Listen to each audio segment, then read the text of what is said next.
G'day YouTube, hope all is well. Okay, today I'm going to take you through the custom power station I built. Now it's a 600 watt power station, you can pretty much say.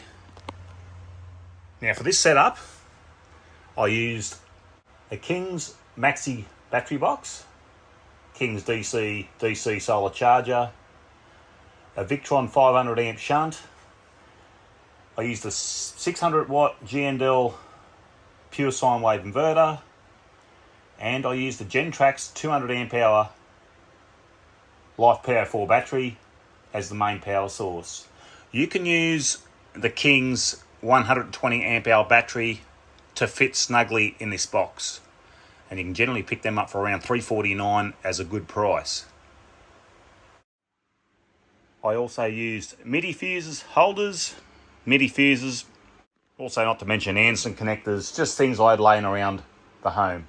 Okay, now the battery being the 200 amp hour, it's on the bit of the large side for this box, but it works perfectly. Now this thing functions very similar to a portable power station. While it can be a bit more expensive to build something like this compared to buying a standard power station, this setup offers much more capacity for the size of the battery in this unit.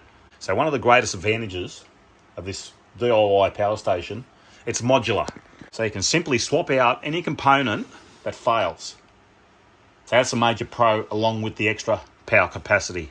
Okay, now to keep this project budget friendly, I sourced each component over time, waiting for sales to get the best deals.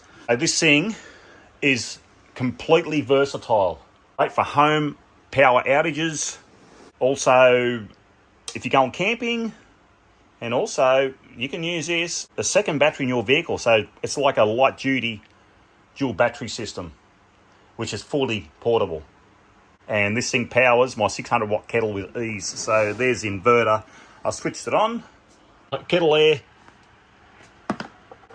plug that in, I'll turn the kettle on, and that thing runs that really easy. And there you go, you get a blackout. Something like this would be really good. Okay, now let me just show you some of the footage from the build process. Okay viewers, now this is just before the build. This is the King's Maxi battery box that I purchased, I think it was $49.95. Now I added these wires. The wires are not very heavy. I wouldn't trust this blade fuse taking 25 amps of a DC charger. Okay, now I'm going to leave these plugs here. I'm going to put like a board on top of the whole lot, and then I'll like put some carpet on the board. I'm going to have my DC charger on top, and I'm going to have my 600 watt inverter on top as well. Okay, so it's going to be like a 600 watt power station. If you're going to buy all this stuff to do a power station, and if you don't know what you're doing, or if you're not sure, you are probably better off just buying one of those power stations, because realistically, all these gadgets that you buy will soon add up to the price of a power station, okay? And you will not build it as sleek as a power station. This is with my Gentrax 200 amp hour lithium battery. It fits just pretty much, it sits a bit high on the battery box, but I think I can get around that. It's a good sized battery, being 200 amp hours, that's for sure. And being the Maxi battery box, my shunt is down the side there, so I can tuck a lot of the wires down the side as well. I just put some carpet on this board, and then this is going on top of the battery box. And this is what houses my inverter, and it's going to house my DC charger. So that'll go on top of there, which in turn will go on top of there. I've got a couple of boards there screwed on in through there, through here. Okay, I'll just show you, this original cover came out of here, so I took this out. I've added some Anderson connectors, so I've added this one, I've added this one, put a fuse here, and then into an Anderson connector, which I can disconnect the DC charger, because that'll come through the top. I might just wire the inverter in. 4 BNS cable for the inverter, which will be a 100 amp fuse on this. And this DC charger will have a 30 amp fuse, and it'll just be on just 6mm cable. So it's just on this stuff here. That's plenty. Okay, so it's just the board. I covered it, put some staples in underneath, and that's what you'll see. I'll just screw it down onto the top of these, which then you won't see the screws because the inverter will be on top and the DC charger will be on top on the other side. I've got a hole. Now this is to go into the top. I've got a grommet in here, and this is to go up and to go through. This is to take the cables for the DC charger and the inverter. So pretty much that's it there. Just drill a hole in the top of the battery box, put a grommet in, and I'll feed some cables down. I'll take these Anderson connectors off. I have a video showing you how to do this. If you're not sure how to remove them, you can just watch that. So you just push down on the little clip in there and they just pop straight out. I'll feed these through the hole and then I'll connect them back up again. Okay viewers, there's the inverter and the DC charger put on. Now that's the alternator input, that's the solar input. I will put something on these to distinguish that. Just bringing all the wires down now. Let's put some fuses on. This is for the inverter. It's a 30 amp, that one. So that one's for the DC charger. Everything installed. Okay, it is pretty squashy in here. Now there's the DC charger going to the battery. Okay, everything's fused. That's got the 30 on it. There's the inverter with 100 amps. That one there is, they're the other Anderson connectors. 70 amp fuse in that one. That's for these. This battery is a little bit big for this box. This would work better with a 120 amp hour battery. You might have about 40 mils less depth, but I just like the capacity of this battery being a 200 amp hour battery. So I've done a video on this Gentrax 200 amp hour battery and it's been going very, very well for me. My DC charger is there. See it there. I put the carpet on it. Okay. The wires are tucked underneath this platform I made. Okay, I left the original connections on the battery box. You can see down there, there's the original Anderson connectors. I'll never use these. The wiring's not heavy enough. Okay, so you're gonna find if you connect the DC charger into that, especially 25 amp one, you're gonna melt the fuse holder. It's only a matter of time. As time goes, it's gonna just not hack it. At least use 6mm wire. So then you can throw a 30 amp fuse on it. You'll be fine. Now it is a bit of a tight fit, but it does go on. I didn't go much on the strap provided. I just used my own strap. The original strap for this box, the buckle just broke on it. As soon as I went to strap it, it's just, yeah, it's not worth it. Just get another strap to hold your top on. There's the cables there for the inverter. Nice heavy 4 BNS cable. So you turn that on. It's all good. Okay, so basically it's a 600 watt power station, if you want to call it that. DC charger. When it came out of the box, this was default standard. Say push and hold mode. Okay, I'll give you an example. Push and hold. So move to standard, push and hold. And just keep going again.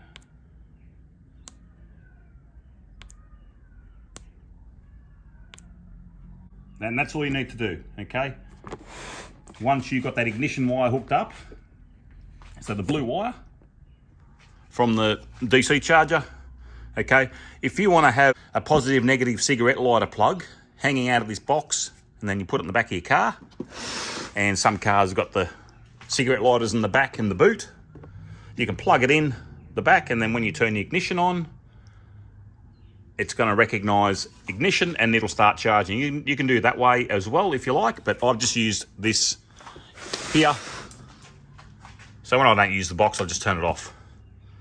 Okay, that just cuts the power to the, it's mainly these things here, and to the Anderson connections, the factory ones, the ones under here which I don't use, but these ones here are always powered.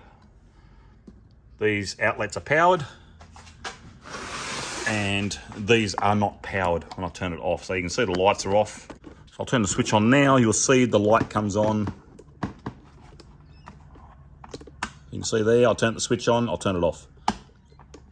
And you see the light goes out of the USB plug. So there it's back on again. Okay. That's those outlets there. Okay, the beauty of building something like this, you can do this bit by bit. Okay, so you can buy your battery box and you can buy your battery and you can use your battery box.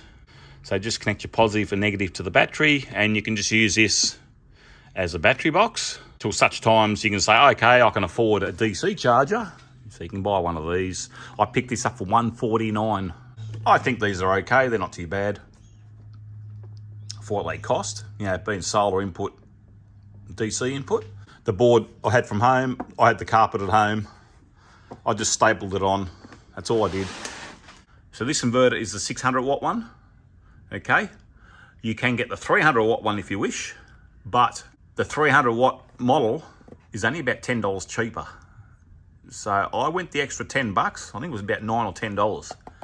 And I end up getting this one. So this is about $80 and the 300 watt model is about $70. So I thought, well, why not? I can run this. So I'll go the bigger one, and there's only a fraction bigger in dimensions. So this is only a little bit longer and a little bit wider than the 300 watt model. You're far better off going the 600 watt model. Okay, spend the extra 9 bucks and go for this one. The G&Ls, they are fantastic. I have never had a problem with them. Never dealt with warranty and never had one pack up under warranty. I had a little 200 watt one pack up, but it was 2 years old. Okay, they're the inputs. They're the originals from the DC charger. So I just screwed it up there, that's it. Alternator, that one is the solar input. I have to mark those so I don't confuse myself. The black tape on the bottom there is the solar. I'll just mark that for now. If you want to build something like this, and that is getting everything for the cheapest possible price. Okay, you got to wait. You can't just say, I want this now. I'm building it. It has to be done today. Unfortunately, you got to pay the price of what it is, but you get your bits bit by bit. You can do it for around $800, okay, for something like this. And then I forgot to mention the extra cabling. So you could probably say an extra, probably another 50 bucks time you get your cabling and a few more Anderson connectors to upgrade all the wiring, because you'll need to upgrade the wiring in the box. So like I said, I wouldn't use the ones underneath, the Anderson connectors already installed on the box, not for running this sort of stuff. You can use them to run fridges, it's fine. If you want to plug a fridge into them, it's fine. But I added 2 more connectors here. I put one there and one there. Okay, viewers, there's the DC connected on the solar. Okay, it's just a panel there. And you can see we're putting in 4.855 amps, okay, on the solar. Okay, that's all. So it's not a very good solar panel. That one's only just a crappy one, just a crappy eBay one. But yeah, just to show you how it works. Okay, that's on the solar. Okay, that one's not flashing, by the way, that's solid. And that one there's flashing. The solar one just flashes. That one is solid green. Okay, that's charging. Okay, now viewers, now I'm showing you how this thing works as a dual battery system in your vehicle. Now I currently have the vehicle running. Okay, now I'll show you what's going into the battery. There we have 20.29 amps that is charging the battery. Now this cable comes from the starter battery of this vehicle. Okay, now there is the cable that is 6mm cable.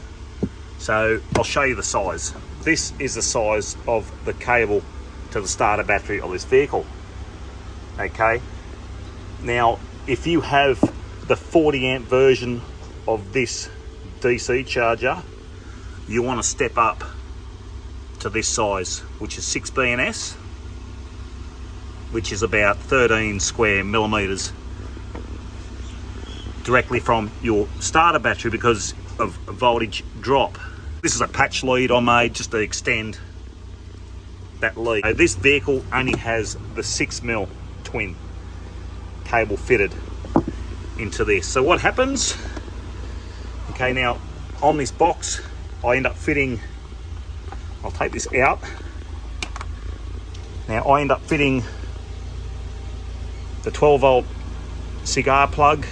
Now this connects to the blue wire of the King's DC charger. There's a trigger wire. So pretty much a lot of vehicles these days have the cigarette plug in the back. And as soon as you turn the ignition on the vehicle, it provides power to the ignition. In this case, this vehicle doesn't have this, but I changed this around. Instead of having the switch where you turn it on, because I used to have it, you have to have this switched on for it to work. I changed it and I end up putting the plug on. So this case here, I've turned the vehicle off. I'll show you because that is still charging. So as soon as I turn off, actually I'll just cut the power here. I'll leave the vehicle running. I'll turn the power off. Okay, you'll see it stop charging. Okay, now for this to charge again, okay, it's in your vehicle. So I'll connect the lead from the battery. Okay, now I'll connect that back in. You'll see this will not charge. Okay, because there is no power going through this plug. Okay, so if you have this plugged into your vehicle, as soon as you key on your vehicle, it says, okay, there's power coming from here. It goes into the DC charger, and then this will start charging after about 30 seconds. So as you see, there's still no charge going in to the battery. Okay, I'll give it the power. Now I'm going to plug this into itself. Okay, right, the power is in. Now it's going to take around 30 seconds for the unit to start. So you've got in your vehicle and you've just started your vehicle because this is plugged in to the rear socket. Okay, we've started charging now. Okay, there goes the current. It's charging in. Okay, so when you turn off your vehicle, in this situation here, when I turn the vehicle off, this is not going to stop charging. Okay, because this is still plugged in. So when you cut the power to your vehicle, when it's plugged into the vehicle, it's going to stop charging. With this situation, I have to take this out, otherwise I will risk flattening the battery on the vehicle at the front. So I just got to remember to disconnect this. But yeah, it's a good idea if you've got a plug in the back. Okay, so when you key your vehicle on, this knows and it will start charging when the vehicle's on. And when you turn it off, so I'll go turn the vehicle off now, I'll show you, this will keep charging. Okay, so you see there, I'll go turn it off.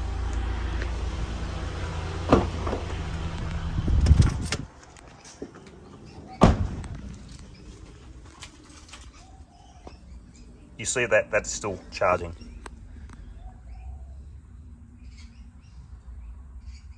It's still charging, still going.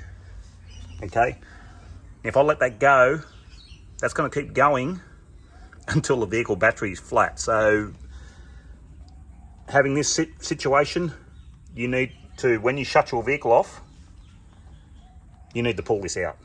So I'll show you here, I'll take it out. Okay, I've unplugged it. Okay, it'll take a little time. Okay, so it's still there. There you go, it's stopped. And there you have it. That's an awesome little dual battery system for your vehicle as well. This is the way I did it. Now, I'm not saying it's the correct way, but it's the way I did it, and it works perfectly. It works perfect for me anyway. This is going to end up going in the van over there as a dual battery system. So I can power my fridge in there. And that's pretty much what I built it for. Okay, now generally the batteries, the lithium batteries only have a 100 amp output capacity. So you can only go to 100 amps, okay? So the biggest inverter, you could go to 1200, 2400 watt inverter. Now, you probably could squeeze it on here. Okay, now this one, this sits like that, but I'll just show you I've got a 1200 watt inverter. Okay, and it is about 330 mil long. So you're looking, now if you really wanted to squeeze it together, it's quite possible to go a 1200 watt inverter. Yeah, it's going to look, well, you're going to think the inverter will go from there to about there. You'd have to move this out more. But anyway, somehow if you want to put a 1200 watt inverter on this battery box, you could do it. Generally, the King's battery has 100 amp output, same as this one. This is a 200 amp hour capacity, but you are limited to 100 amps continuous output. So just keep that in mind. Also, don't run these inverters, like especially the 600 watt, maybe even, you might get away with 300 watt going through these terminals, but don't go something like this going through these terminals, because the wiring in this battery box will not hack it, even this switch. Okay, so like, I think these were originally made in the first place to take AGM batteries. They are limited to around 25 to 30 amps output, where lithiums, they've got much higher output. And I don't think this switch is going to take that kind of current going through this. There's just no way it'll hack it. No way in the world. All these things, they just won't take it.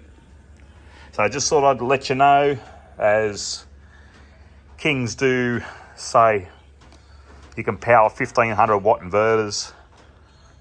Just don't go through these plugs on these battery boxes. I just thought I'd give you that tip. The good thing about this, you can buy your pieces bit by bit. You don't have a big outlay in one hit. And also, if something packs it in, so let's say the inverter packs it in, you can just replace the inverter, just unscrew it, take the wires off, put another inverter on, and away you go. And you got the uses of your USB plugs. If you need more of these USB plugs, you can buy these individually, and you can install more of these here if you wish. There's room there, and also here. There is room there if you need to install more of these. And for the Anderson connectors, you could go more underneath the board if you wish. You could do that. I hope you enjoyed the video. I hope someone's found this video useful. Stay safe. Thanks for watching. All the best. Bye.